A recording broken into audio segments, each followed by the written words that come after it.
આદિવાસી, જય આદિવાસી, જય ભીલ પ્રદેશ, જય ભીલ પ્રદેશ।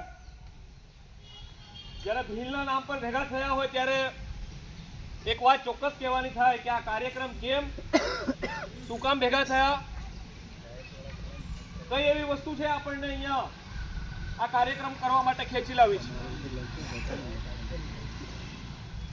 હમણાં જ ગુરુજીએ વાત કરી કે વર્ષોથી આપણા બાપ દાદાઓ આ જાજમ વ્યવસ્થાથી બેહી અને કોઈ પણ સમસ્યા, કોઈ પણ પ્રશ્ન કે કોઈ પણ વાદ વિવાદ કે કંઈ પણ કામ હતું તો એ જાજમથી બેસી અને નિર્ણય લેતા હતા। આજે પણ આ બદલાતા સમયમાં જ્યારે દુનિયા હરણફાર પરિવર્તન થઈ રહી છે, દરેક જગ્યાએ નવી નવી શોધખોળ થઈ રહી છે, નવા નવા પરિવર્તન આવી રહ્યા છે। દરેક સંપ્રદાયમાં, દરેક ધર્મમાં, દરેક જાતિમાં લોકો પોતાના રિવાજો, પોતાની પદ્ધતિઓ બદલી રહ્યા છે અને એવી પરિસ્થિતિમાં આપણે પણ આપણા સમાજમાં કંઈક સુધારા લાવવાની જરૂર પડી રહી છે। એક નાનકડી વાત એવી છે કે આ દેશના મૂળ માલિક આપણે આદિવાસી છે એવું સુપ્રીમ કોર્ટ કહે છે। આ દેશની સૌથી મોટામાં મોટી કોર્ટ એમ કહે છે કે 5 જાન્યુઆરી 2011 સુપ્રીમ કોર્ટનો ચુકાદો એમ કહે છે કે આ દેશના મૂળ માલિકો આદિવાસીઓ છે। આ દેશ પર પહેલો હક આદિવાસીઓનો છે, આ માલિકો છે। તો એ માલિકો આજે મજૂર કેમ થઈ ગયેલા છે? આદિવાસીઓ માલિક હોવા છતાં પણ એમની પરિસ્થિતિ આજે કેટલી કપરી થઈ ગયેલી છે। આજે ધાનપુર હોય, વાસિયા ડુંગરી હોય, મંડોળ હોય, ગરબાડા હોય, ગાંગડી હોય, હજારોની સંખ્યામાં આપણા આદિવાસી ભાઈ બહેનો મજૂરી કરવા બહાર જઈ રહ્યા છે। અહીંયા તમને એક્સપ્રેસ બસો દેખવા મળશે પણ આપણને મિની બસો જોવા નહીં મળે, સ્કૂલોની બસો નહીં જોવા મળે। કારણ કે આ વિસ્તાર મજૂરોનો વિસ્તાર થઈ ગયેલો છે। દેશના માલિકો કઈ રીતે મજૂર થઈ ગયેલા છે એના માટે ઘણા બધા કારણો જવાબદાર છે, પરંતુ આપણા પોતાના પણ કારણો જવાબદાર છે। આપણી વ્યવસ્થા, આપણી પરંપરાઓ જ્યારે શરૂ થઈ ત્યારે સાહેબે લાહ લેવાની વાત કરી કે કોઈનું ઘર સળગી ગયું હોય, કુંડવું સળગી ગયું હોય, કોઈના થાપડા નળિયા ચડાવવાના હોય કે કોઈના લાકડા ચડાવવાના તો લાહ લેતા હતા, કોઈની વારે જતા હતા અને એ સ્વરૂપમાં આપણા રિવાજો પ્રાકૃતિક રીતે, કુદરતી રીતે બંધાયા હતા કે ભાઈ કોઈના ઘરે પ્રસંગ છે તો 2-5 રૂપિયા આપ્યા અને એનો કાર્યક્રમ પતી જાય। સેવાના સ્વરૂપમાં, મદદના સ્વરૂપમાં ચાંદલા વિધિ આપણે ઊભી કરી હતી અને આજે 5,000, 10,000, 15,000 ના ચાંદલા મેલી અને આપણે આપણા સમાજને નર્ક જેવી પરિસ્થિતિમાં મૂકી દીધો છે।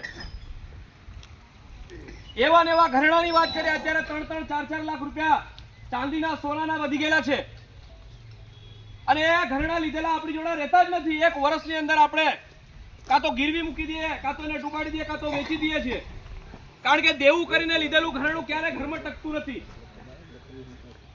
આ સૌથી મોટા ખર્ચા, એક તો ઘરેણા, ચાંદલા વિધિ અને દહેજ। આપણે જેમને માં કહીએ છીએ, જે સ્ત્રીએ આપણને જન્મ આપ્યો, એને દૂધ પીવડાવ્યું, મોટા કર્યા, પાલન પોષણ કર્યું, એ સ્ત્રીનો આપણે મોલ કરી રહ્યા છીએ। આપણો કોઈ હક અધિકાર નથી બનતો એ જન્મ આપવા વાળી સ્ત્રીને આપણે દહેજના નામે એને દેવામાં ડૂબાડીએ છીએ। આ દુનિયા, આ પ્રકૃતિમાં કોઈ આપણને અધિકાર નથી આપ્યો આપણી જનતાનો ભાવ નક્કી કરવાનો। આપણને ખરેખર શરમ આવી જોઈએ। ગુજરાતમાં 1 કરોડ આદિવાસી છે, 6,000 કરોડ, 6 કરોડ ગુજરાતીઓ છે, એમાં 1 કરોડ આદિવાસી છે। 1 કરોડ આદિવાસીમાં 29 પ્રકારના આદિવાસી રહે છે। 29 પ્રકારના, વસાવા, ગામી, ચૌધરી, કોકણી, ડુંગરી, ગરાસિયા, ભીલ, પટેલિયા, હળપતિ, આવા 29 પ્રકારના આદિવાસીઓ છે। આ 29 પ્રકારના આદિવાસીઓ ઉમરગામથી અંબાજી સુધી ક્યાંય દહેજ નથી લેતા દીકરીઓના। ખાલી ભીલ ભાઈ દીકરીઓના બોલ કરી રહ્યા છે અને એના પાપના લીધે આપણે આખો ભીલ સમાજ મજૂરી કરી રહ્યો છે। આપણે સ્વીકારવું પડશે। આપણો પડોશી ભાઈ પટેલિયા સમુદાય આપણો પડોશી ભાઈ છે. એમના દીકરા દીકરીઓના લગ્ન 1.5 રૂપિયામાં થઈ જાય છે, 2-3 નંગ દાગીનામાં થઈ જાય છે, 200, 300, 400 રૂપિયાના કાંગલામાં થઈ જાય છે. તો આપણા આદિવાસી ભીલભાઈને ક્યાં નડે છે? નડે છે ફક્ત ડોફાઈ કરવામાં, નડે છે ફક્ત મોટાઈ કરવામાં. ડોફાઈ અને મોટાઈ આ બે શબ્દ, અને ત્રીજો છે દેખાડો કરવો. બીજાનું મહેલ જોઈ લેવાનું અને આપણી ઝૂંપડી બાંધી દેવાની, એવું કરીને ઘી પી લેવાનું આપણા ખૂનમાં ઉતરી ગયેલું છે. આ નહીં બદલે ત્યાં સુધી આપણો સમાજ ક્યારે ઉપર નહીં આવે, લખી રાખજો. 20 વર્ષનો દીકરો હોય, 20 વર્ષની દીકરી હોય, એ લગ્ન કરે એના પહેલા એના માથા પર કોઈ પ્રકારનું દેવું નથી હોતું. જેવું એને આપણે લગ્ન કરાવીએ એવું 10, 15, 20 લાખ રૂપિયાનું આપણે દેવું કરી આપીએ છીએ. મતલબ શું થયો? એક વડીલ તરીકે, એક આગેવાન તરીકે, એક સરપંચ, એક તડવી પટેલ તરીકે આપણી જવાબદારી બને છે કે બાળકોને દેવામાંથી કાઢીએ. એક સારો સરપંચ કોને કહેવાય? એક સારો તાલુકા સભ્ય કોને કહેવાય? જિલ્લા સભ્ય કોને કહેવાય? કોને કહેવાય? ધારાસભ્ય જે પોતાના સમાજને દિશા નિર્દેશ કરે, પોતાના સમાજને એમ કે આપણે આ કરવાનું છે.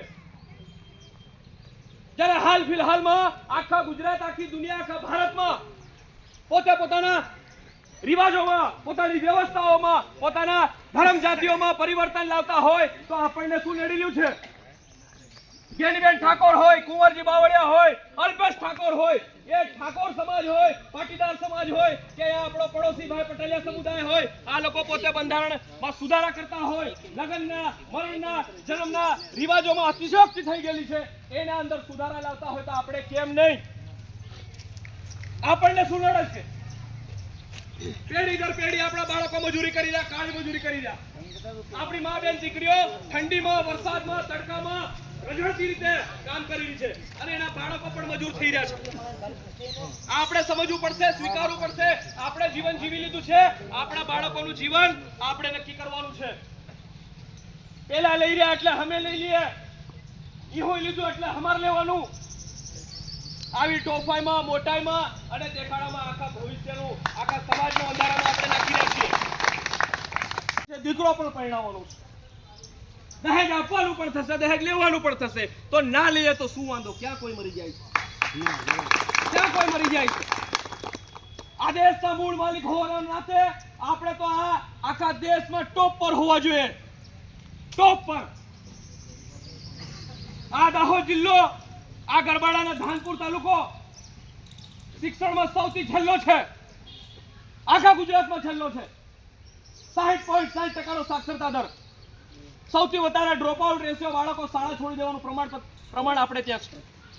10મા 12માનું પરિણામ આવે તો પણ દાહોદ જિલ્લામાં છેલ્લે હોય.